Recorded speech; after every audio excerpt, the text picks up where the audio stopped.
Hello and welcome friends, ये है video number 3 practice के लिए। आपके जो क्वेश्चंस है वो कुछ इस प्रकार है। फटाफट पेन पेपर ले आइए, 3 से 4 मिनट का टाइमर लगाइए और इसको सॉल्व करने की कोशिश करेंगे। ठीक है, टाइम एंड डिस्टेंस का सवाल है।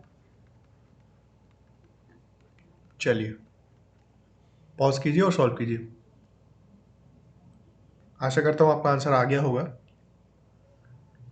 देखिए, इस टाइप का ये सवाल पहले भी आ चुके हैं यूपीएससी में।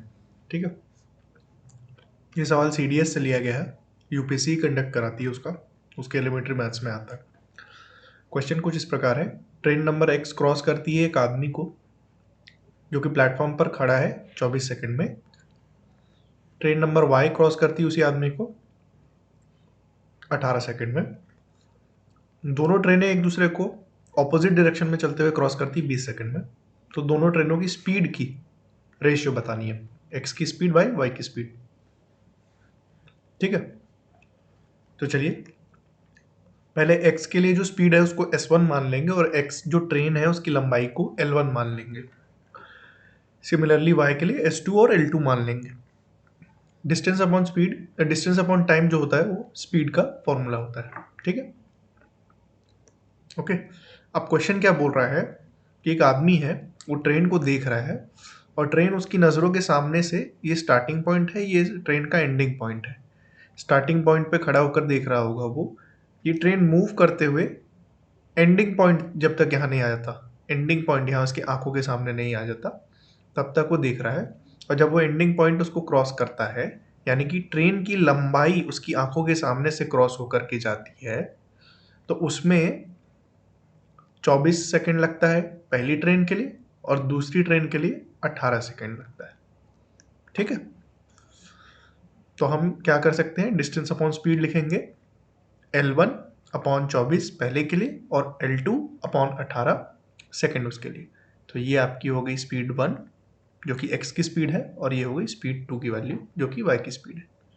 ठीक है, अब क्वेश्चन ये बोल रहा है कि अगर दोनों ट्रेनें एक दूसरे को क्रॉस कर रही हूं तो 20 सेकंड का समय लग जाता है। ठीक है, दोनों ट्रेनें एक दूसरे को क्रॉस कर रही हो यानी कि क्या होगा, इसका एंड पॉइंट और इसका एंड पॉइंट ये आगे मूव करेगा, ये आगे मूव करेगा। इसके एंड पॉइंट को E2 लिख लीजिए, इसको E1 लिख लीजिए। ठीक है, एंड पॉइंट मतलब कि बिल्कुल आखिरी छोरा।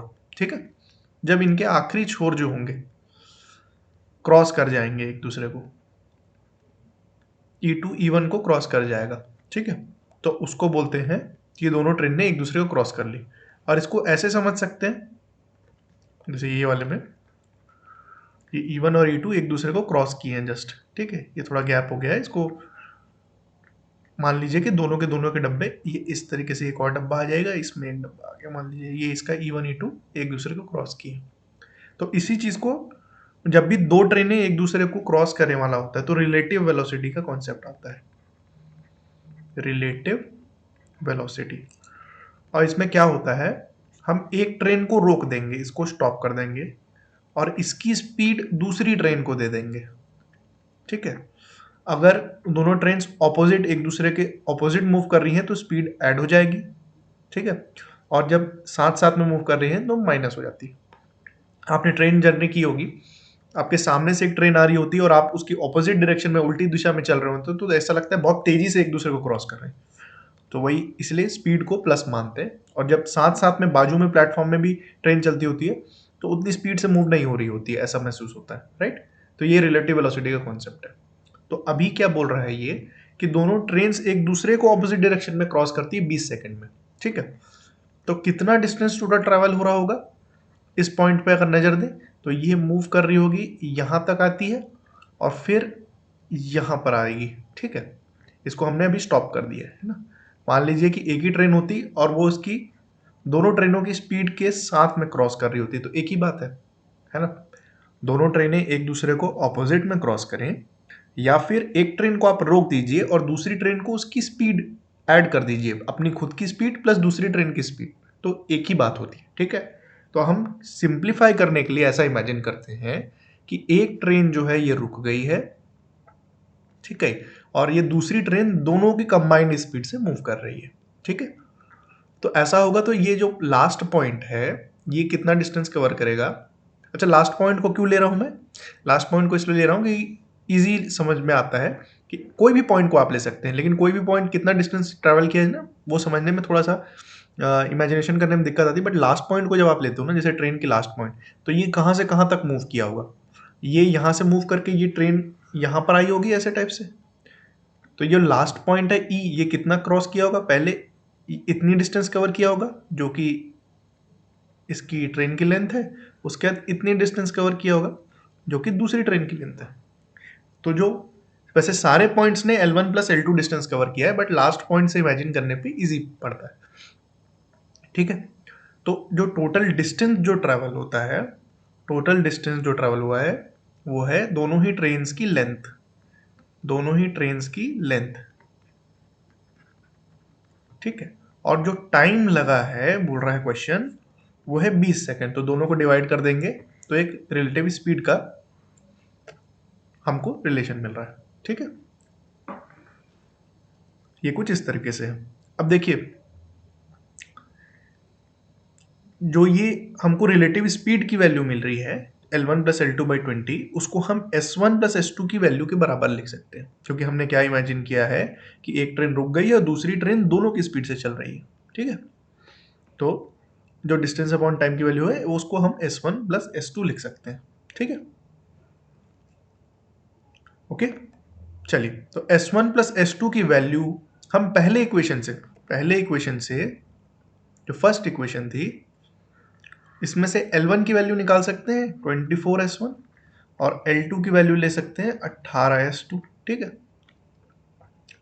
तो इसी चीज को हम अगर डाल दें यहाँ पर, तो ये आ गया आपका L1, ये L2। ठीक है, L1 plus L2 by 20, S1 plus S2 की वैल्यू। तो इसमें से अब इस पूरी इक्वेशन को S2 से डिवाइड कर देंगे, क्योंकि हमको क्या निकालना है, S1 डिवाइडेड बाई S2, ये सवाल में हमें पूछा गया। तो पूरी इक्वेशन को अगर S2 से डिवाइड कर देंगे तो ये बन जाएगा S1 by S2 plus 1 equals to S1 by S2 into 24 plus 18 whole divided by 20। अब इसको मैं शॉर्ट फॉर्म में x मान लेता हूँ, x लिख लेता हूँ नोटेशन में। ठीक है, तो x plus 1 into 20 equals to 24x plus 18। ठीक है, इसको सॉल्व करेंगे तो x की वैल्यू क्या आएगी, 1/2 या फिर 0.5। ठीक है, तो ऑप्शन क्या है, इसका आंसर होगा रिलेटिव स्पीड का 1/2 या 1:2। ठीक, चलिए अगला क्वेश्चन है question number 21। arithmetic mean of n numbers is m. If the sum of first n minus 1 numbers is k, then what is n? ठीक है, चलिए अर्थमेटिक मीन मतलब सिंपल जो एवरेज, जो औसत होता है, एवरेज होता है, उसी को अर्थमेटिक मीन हम बोल सकते हैं। ठीक है, sum of all the values divided by total number of values, वो अर्थमेटिक मीन होगा आपका। ठीक है, तो ये क्या बोल रहा है कि जो वैल्यूज हैं, देखिए a1 प्लस a2, मान लेते हैं n वैल्यूज हैं a1 से लेकर an तक, तो a1 plus a2 plus a3 and so on an, जो कि लास्ट वैल्यू है, डिवाइडेड बाई n की वैल्यू m होगी। ठीक है, सवाल ने क्या पूछा है, nth टर्म को हमने माना है a ऑफ n। ठीक है, ये लिखा है, ये आपका nth टर्म है, nth टर्म। ठीक है, तो a1 plus a2 plus a3 and so on an divided by n की वैल्यू m, ये हमको गिवन है, क्योंकि यही फॉर्मूला होता है किसका, अर्थमेटिक मीन का। तो अब इसमें ये बोल रहा है शुरू के जो टर्म्स हैं n-1 तक, n-1 तक, इसको k बोल दिया है, तो यहाँ पर k से सब्स्टिट्यूट कर देते हैं, k plus a of n divided by n equals to m हो गया। अब a ऑफ n निकालने के लिए इसको इधर मल्टीप्लाई कर दीजिए, इसको इधर ले जाइए, तो ये क्या हो जाएगा, m into n minus k। तो a ऑफ n की value m into n minus k, option number B. ठीक है, चलिए नेक्स्ट क्वेश्चन है ज्योमेट्रिक मीन पे। एक क्वेश्चन अर्थमेटिक मीन पे आ गया, एक ज्योमेट्रिक मीन पे आ गया। ठीक है, 3, 9, 27, 81, 243, 729, 2187, इसका ज्योमेट्रिक मीन निकालना है। ठीक है, पॉज करेंगे फटाफट and try to solve it, ठीक है, 3 मिनट का टाइमर लगाइए और इसको फटाफट सॉल्व कीजिए। चलिए, आशा करता हूँ आपका आंसर आ गया होगा। देखिए ज्योमेट्रिक मीन का फॉर्मूला क्या होता है, जितने भी जैसे n नंबर्स का हमको ज्योमेट्रिक मीन निकालना है, n नंबर्स का ज्योमेट्रिक मीन निकालना है, तो ज्योमेट्रिक मीन क्या होता है, उन नंबर्स को एक दूसरे से मल्टीप्लाई कर दीजिए और उसका nth रूट ले लीजिए, nth रूट ले लीजिए, ठीक है। जैसे 2 नंबर का निकालना है तो स्क्वायर रूट लेंगे, जैसे 3 इंटू 4 का स्क्वायर रूट, 2 नंबर है तो ये ज्योमेट्रिक मीन। 3 नंबर्स होंगे, a1 into a2 into a3, उसका क्यूब रूट आ जाएगा इस तरीके से। तो यहाँ पर कितने नंबर है, 1 2 3 4 5 6 7, तो n की वैल्यू क्या हो जाएगी 7, ठीक है, 7th रूट लिया जाएगा, ठीक है। तो अब देखिए ये ज्योमेट्रिक मीन का आपका फॉर्मूला हो गया, 3 9 27 81 243 और 749 और 2187 अगर ऑब्जर्व करेंगे तो 3 इज 3 का पावर 1, 9 इज 3 का पावर 2, 27 इज 3 का पावर 3, 81 इज 3 का पावर 4 एंड सो ऑन 3 का पावर 7 तक है, ठीक है। तो इसको फॉर्मूले में डालेंगे तो ये कुछ ऐसा बन जाएगा, 3 के पावर 1 इंटू 3 का पावर 2 इंटू 3 का पावर 3 एंड सो ऑन 3 का पावर 7 तक। तो इसमें पावर्स क्या हो जाएंगी, ऐड हो जाएंगी। तो ये क्या हो गया, 3 की पावर 28 का 7th रूट लेना है, 7th रूट लेना है। इसको ऐसे लिख सकते हैं, 3 की पावर 28 जो भी आया वैल्यू डिवाइडेड बाई 7, उसके पावर को डिवाइडेड बाई 7, 7th रूट लिखेंगे, वही बात होती है, सेम चीज होती है, राइट। तो इसका आंसर क्या है, 3 की पावर 4 है ना, 7 4 28, 3 की पावर 4 विच इज 81, ठीक है। तो इसका आंसर है ऑप्शन नंबर ए, ठीक है। चलिए अब ये क्वेश्चन है, बड़ा इंटरेस्टिंग सवाल है, इसको आप यूनिटरी मेथड से भी बना सकते हैं, है ना। और जैसे अभी अर्थमेटिक प्रोग्रेशन, अब अर्थमेटिक मीन ज्योमेट्रिक मीन आए, वैसे हार्मोनिक मीन से भी बना सकते हैं, ठीक है। ओके, पॉज कीजिए, फटाफट इसको सॉल्व करने की कोशिश कीजिए, 3 से 4 मिनट का टाइमर लगाइए। एक बार क्वेश्चन पढ़ देता हूँ। A person purchases 1 kg of tea powder from each of the 4 places I am sorry, a person purchases 1 kg of tea powder from each of the 4 places A B C D. तो 4 दुकानें हैं, at the rate 1000 रुपए। पहली दुकान में 1000 रुपए देता है तो 1 किलो मिलता है, दूसरे में 1000 रुपए में 2, तीसरे में 4 और चौथे में 1000 रुपए में 5 किलो मिलता है। ऑन एन एवरेज अगर उन्होंने x kg चाय पत्ती खरीदी पर 1000 रुपीज में, तो वो x की वैल्यू क्या होगी। मतलब कि अगर एक एवरेज दुकान होती ई जो इनके रेट्स का एवरेज प्राइस देती और वहां से वो 1000 रुपए लेकर के जाते, तो उनको कितने किलो चाय पत्ती मिलती, वो हमको बताना है, ठीक है। सिंपल है, देखिए पहली दुकान में उनको 1000 रुपए में 1 किलो मिला, दूसरी दुकान में 1000 रुपए में 1000 रुपए में 2 किलो मिला, मतलब कि 1 किलो कितने में मिला, 500 रुपए में। तीसरी दुकान में 1 किलो कितने में मिला, 250 रुपए में। और चौथी दुकान में 1000 रुपए में 5 किलो मिला, तो 1 किलो कितने में मिला, 200 रुपए में, ठीक है। तो हम क्या लिख सकते हैं कि सबको जोड़ दें, है ना, 1000 500 250 200, इतने रुपीज में उनको 4 किलो टी मिला, ठीक है। चाय की पत्ती इतनी मिली, टी लीव्स मिली, ठीक है।